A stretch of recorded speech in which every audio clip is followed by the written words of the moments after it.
Good morning, everyone.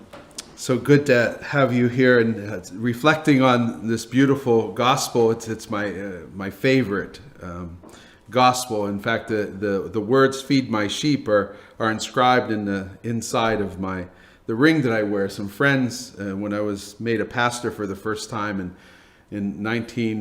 2004, June 6, 2004, they decided I needed a ring, to mark the occasion and to mark priesthood. And so they asked me what I wanted inside. And I said, well, feed my sheep, because this scripture for me encapsulates what, and how I try to live the priesthood.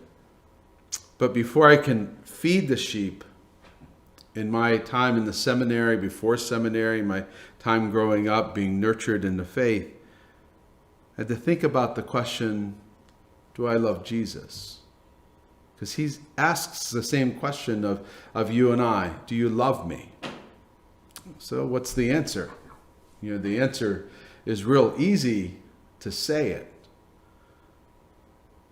but to do it, to live it, to follow, as Jesus tells Peter. It's interesting, both Acts of the Apostles and the Gospel today are, we can see where Paul is going and how he's eventually going to make his way to Rome and die. We can see how Peter is going to Rome. He's going to die.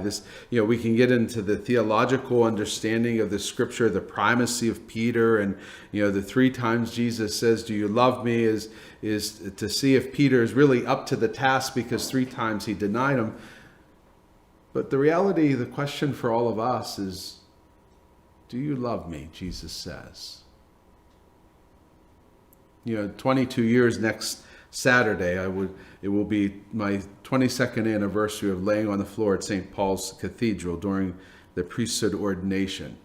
And I have to tell you, there are some days I think I should have just stayed laying on the floor, because that's the easy part of priesthood.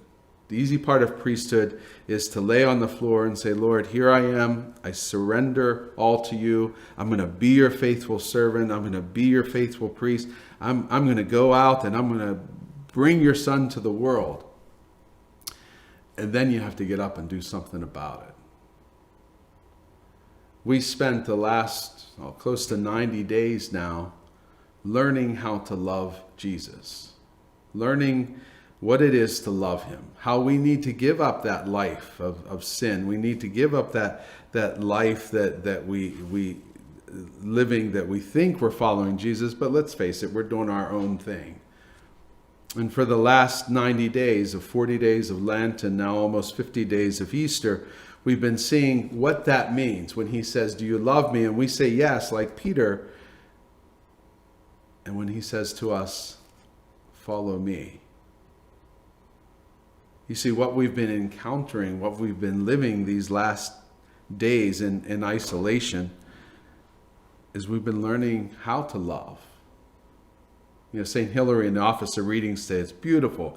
He says, look, the eye can't see without light.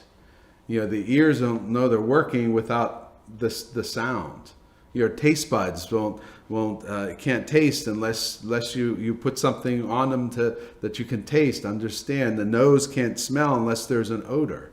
Well, a heart, in my mind, can't love unless it's first been loved. We have first been loved by God in his Son, Jesus Christ. How much? Well, look at the cross. It's that much. And how much do we need to love him? Well, we need to look at that example again and say, well, this much. He's taught us how to love. It's that act of service, if you will. Not just washing feet, but being true to him. You see, what Jesus is asking us when he says, do you love me? Is he's saying, okay, I know who you are. I know your heart. You don't have to tell me. I already know your sin. But I'm going to love you anyways. Can you give up that life and love me in return?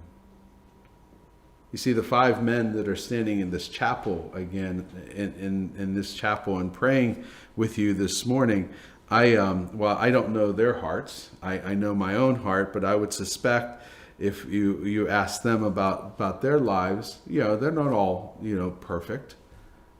But yet our perfection comes when we allow Jesus Christ from the cross to love us and to care for us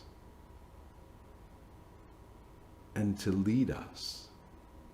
You see, where he's leading us is not just to the cross of love. He's leading us to salvation. That's what we talked about at the very beginning of Lent. That those 40 days were about getting to salvation. And where do we find ourselves? At Calvary's hill. But that hill, that mountain, is one that's made in love. And what have we been doing these last 50 days? We've been learning what it means to love. Because he first showed us how he loves us. What about you? How do you answer that question? Do you love me? Do you love me? Do you love me? In your prayer today, reflect on your answer. Reflect on your answer and mean it. And then get up and follow him. The most beautiful gifts that have occurred because I got up off the floor at St. Paul's Cathedral on June 6, 1998. But let me tell you, it's only because he was willing to lie down first and show me the way. May you trust Jesus today to show you the way and not worry about anything else, but only to love him more and more and to follow him with every breath, with every minute, with every step. Amen.